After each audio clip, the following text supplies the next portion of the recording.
They say, if you ignore the unseen, it won't ignore you. Yasin was a man who barely believed in jinn, until he began speaking in languages he never learned. And his wife heard something whisper through his mouth. You were not supposed to wake up.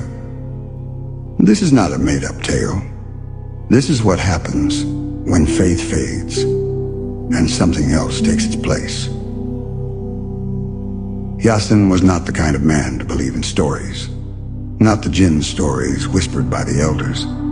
Not the black magic rumors circling village wells. Not even the Quranic warnings, if he was honest with himself. He prayed, but it was mechanical. He believed, but it wasn't deep. And when people told him to say his adkar before bed, he'd mumble half of it and sleep with his phone glowing beside his pillow. He thought he was safe, until the night he started speaking in languages he never learned. The first sign was small. It was his wife, Layla, who noticed it. She said he mumbled in his sleep. She thought it was stress. He worked long hours, came home late, barely had time for the kids. But one night, around 3 a.m., she woke up to the sound of recitation. Fluent, deep, resonant. She smiled at first. Thought maybe Yasin was finally getting closer to Allah. Then she looked over and saw his lips moving in the dark. He was asleep, but his eyes were wide open. And the verses? They weren't from the Quran. It was Arabic, but twisted, old, off rhythm. Like someone mocking the Quran's tone without understanding its mercy. She touched his shoulder and whispered, Yasin. He stopped, then slowly turned toward her, eyes still open, and said in a voice not his own, You are not supposed to wake up. She screamed. He blinked, woke up confused. What's wrong? Why are you crying? You said something, she stammered. You were looking at me with your eyes open. Yasin was disturbed, but not enough.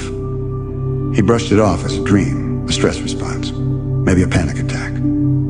He told Layla to relax, to sleep, to stop watching those YouTube videos on Ruqya and jinn. Not everything strange is a jinn, he said.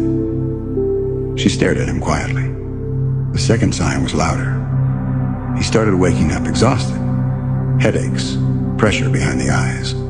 Night after night, he'd jolt up between 2:55 to 3:33 a.m. Like something had booked that hour. Then came the whispers. Not from the walls, not from under the bed. From his own mouth.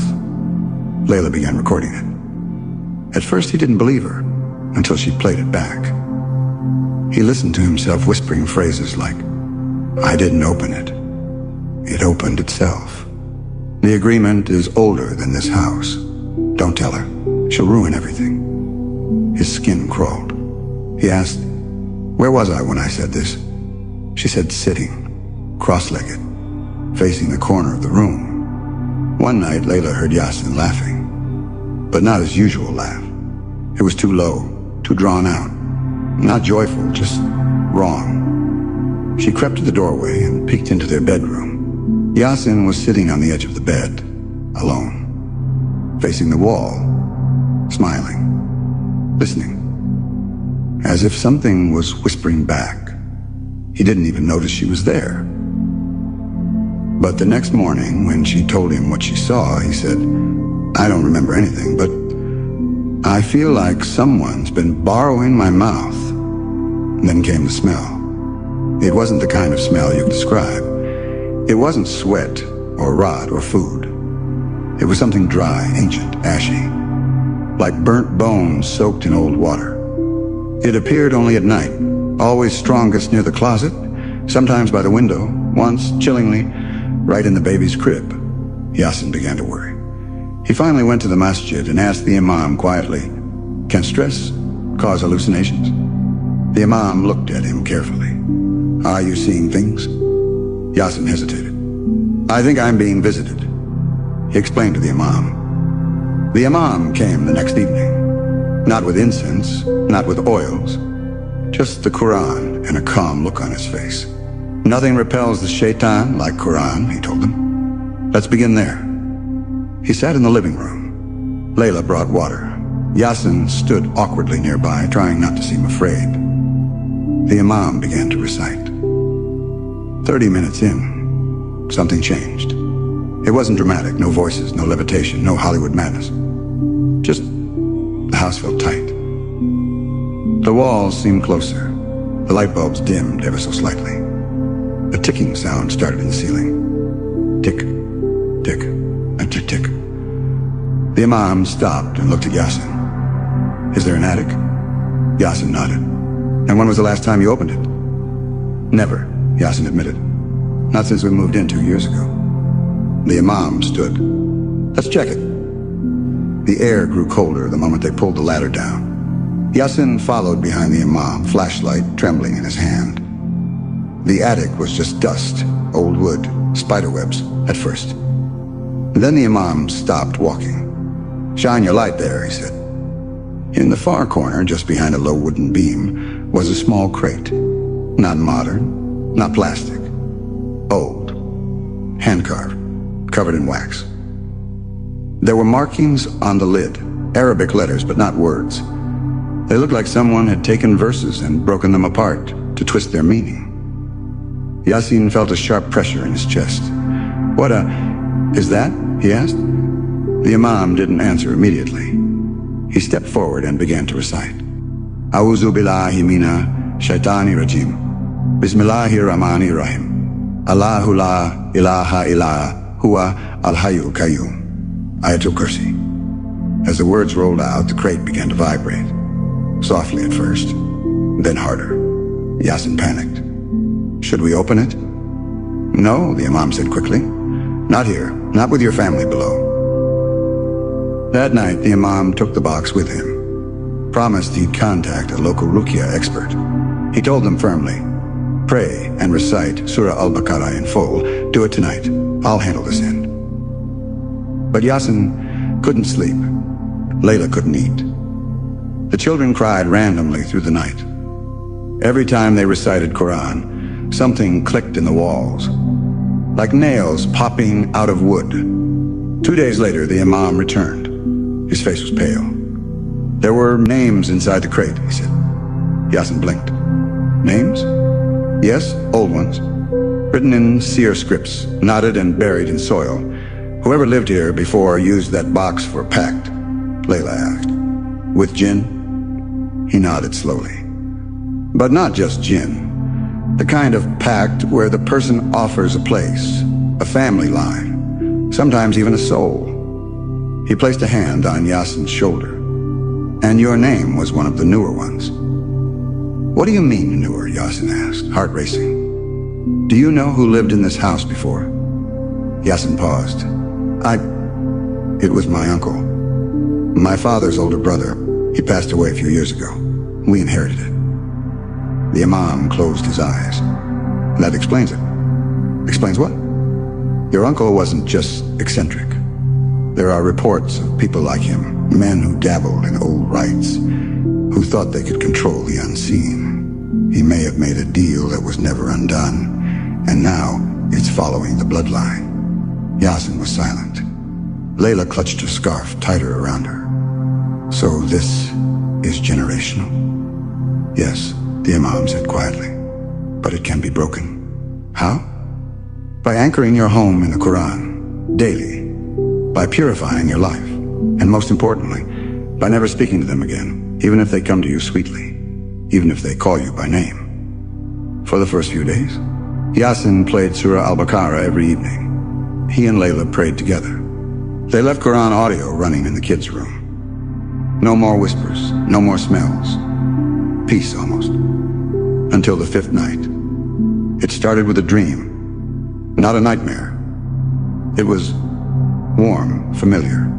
Yasin was sitting by a river. The sun was low. Orange light kissed the surface of the water. Across from him sat someone he hadn't seen in 20 years.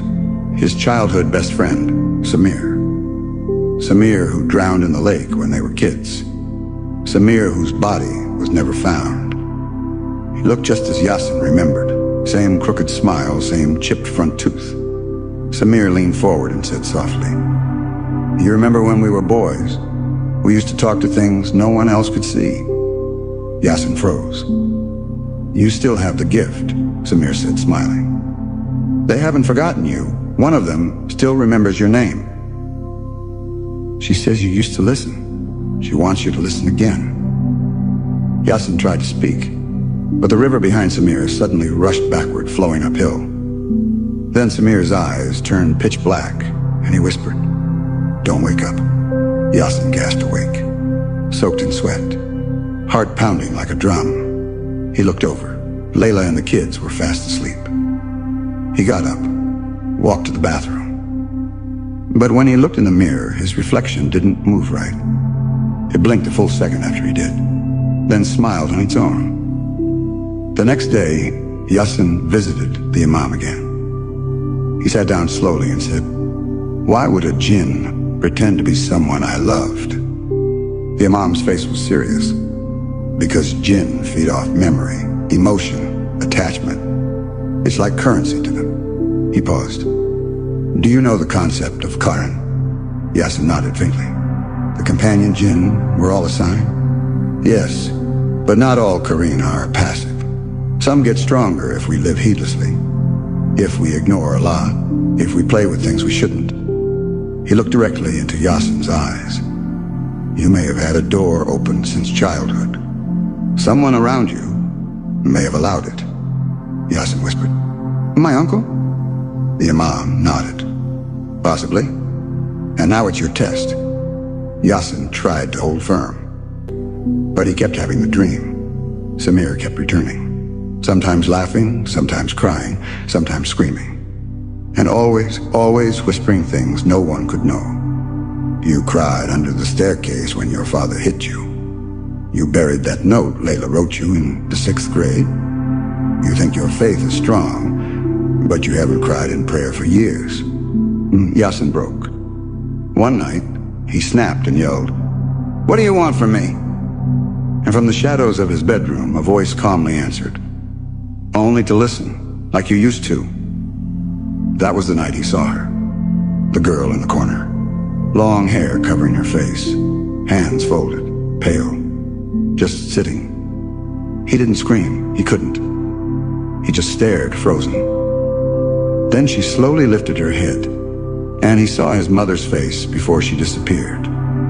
The next morning, Yasin called the Imam and begged, "Do the ruqya, please. I'm ready." The Imam arrived that afternoon with another sheikh. They set up a small room with Quran recitation, olive oil, and ruqya water. Yasin sat in the center. They began. Surah Al-Fatiha, Al-Baqarah, Al-Ikhlas, Al-Falaq, An-Nas. At first, Yasin just felt heat, pressure in his chest, a rising weight behind his eyes. Then he began to sway. His hands trembled, and a low, broken voice escaped his throat. "She said you'd betray me." It wasn't his voice. Layla ran out crying. The Imam continued, louder, firmer. Yasin screamed. Then everything went dark. Yasin woke up 3 hours later, surrounded by Quran pages, the Imam reciting softly beside him. His throat felt raw. His limbs were heavy. He didn't remember what happened. But the Imam looked relieved. Alhamdulillah, it was her last attempt. "Who was she?" Yasin rasped. The Imam was quiet for a long moment. Then he said, "A jinniya once enslaved by your uncle. She wasn't just summoned, she was bound, forced into servitude using verses torn out of context and black magic. But when your uncle died, the bond was never closed. So she remained, trapped in this place, trapped in your bloodline." Yasin whispered, "Why me? You are the weak link in their chain, but also the only one who can break it." That night, Yasin slept deeply for the first time in days. But as Fajr approached, he found himself again in a dream. Not a nightmare. A field. A house. Children laughing. Layla smiling. And standing under a tree, a woman. Not terrifying, not pale, not strange. Just beautiful. Calm. Familiar. She looked at him with warmth and said, "I never meant to hurt you. I was protecting you. I saw your pain long before anyone else did. Stay. Here. With us. This world will obey you. The pain, the failure, the struggle. Gone. Yasin stared. Are you real? Her smile turned sad. More real than your forgotten prayers. More real than your doubts. Just say the word. Just accept me. And all your dreams will stop being dreams. She reached out her hand. He felt his fingers moving on their own. Her eyes were so warm, so kind. I seek refuge in Allah from Shaitan, the outcast. He spat the words. Suddenly her face contorted, rage boiling across it like fire. Her hands blackened. Her eyes turned to smoke. And then she screamed, shattering the air, and he woke up. It's been 6 months. No dreams. No voices. No shadows in the hallway. The house feels light again. Yasin prays regularly. The Quran plays in the home like a heartbeat.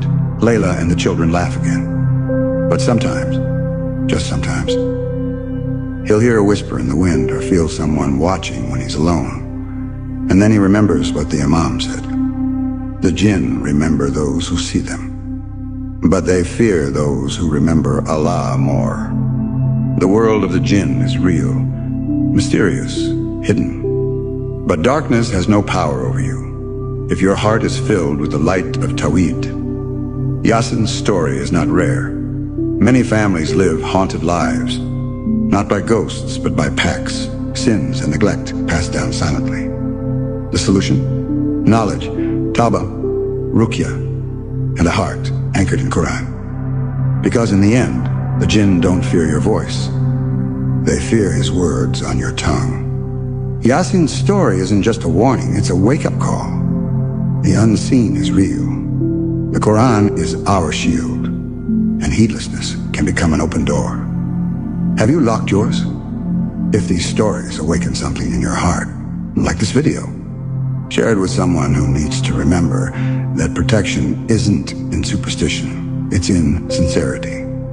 Comment your thoughts and subscribe for more real Islamic stories that chill your soul and cleanse your heart. Because these are not just stories. They are signs, reminders. May peace be upon you.